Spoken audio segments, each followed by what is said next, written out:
Nggih. Iki ngaturke suka parisuka ndherekaken para tamu lenggah kanthi martika tan kata lumpen panjenengan uluk salam sik. Ngaten sadherepun ngaturaken wilujeng siang dumateng para rawuh bapak saha ibu ingkang satuhu kinurmatan. Wilujeng pepanggihan kaliyan keluarga ageng campur sari anggit musik saking pengging. Saking pengging. Tan kata lumpen donganipun kagem temanten. Dongake Mas. Nggih. Mugi dados keluarga ingkang sakinah mawaddah warahmah kagem temanten kekalih. Bagya mulya. Bagya mulya lan ingkang pikantuk talining katresnan mekaten. Iya. Bernyanyi? Bernyanyi. Monggo panjenengan kasuwun ngaturaken lagon. Ngaten. Nggih.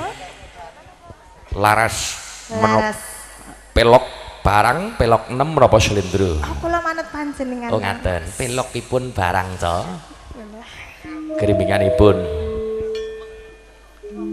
wis dibedhek. Jangan dibedhek dulu kasihan lho. Ora apa-apa. Oh, sukanya bedhek-bedhek gitu. Gegarane wong akrami tutu pondha tuturupa amung ati pawi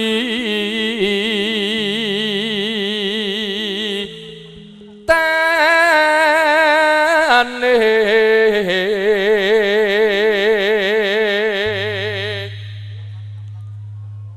luput pisan kena pisan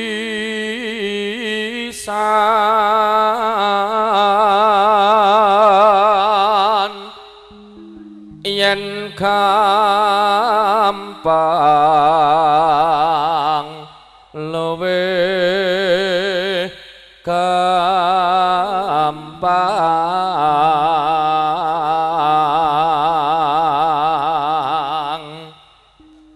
yen angel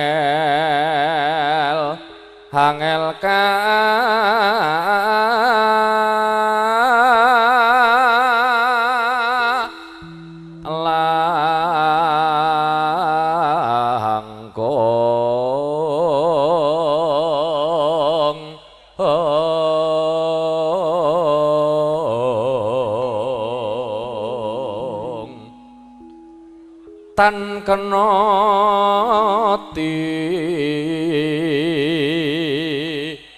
numbas harta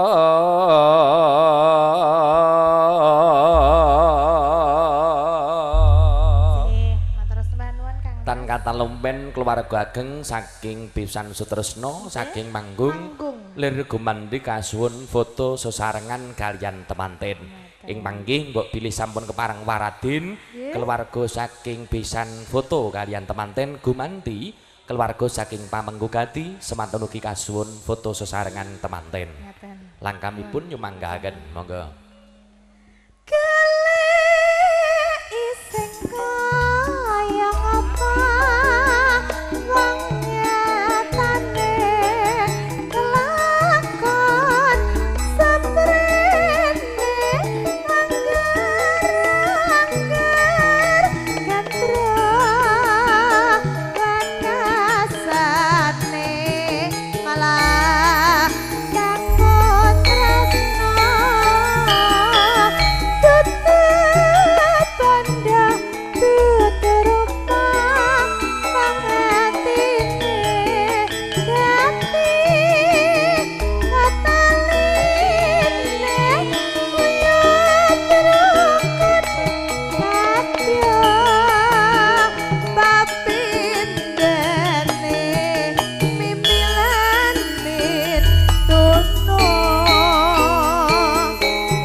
Matur sembah nuwun Mbak Lucy, mugi kepareng lenggah kanthi satata satawiswanci.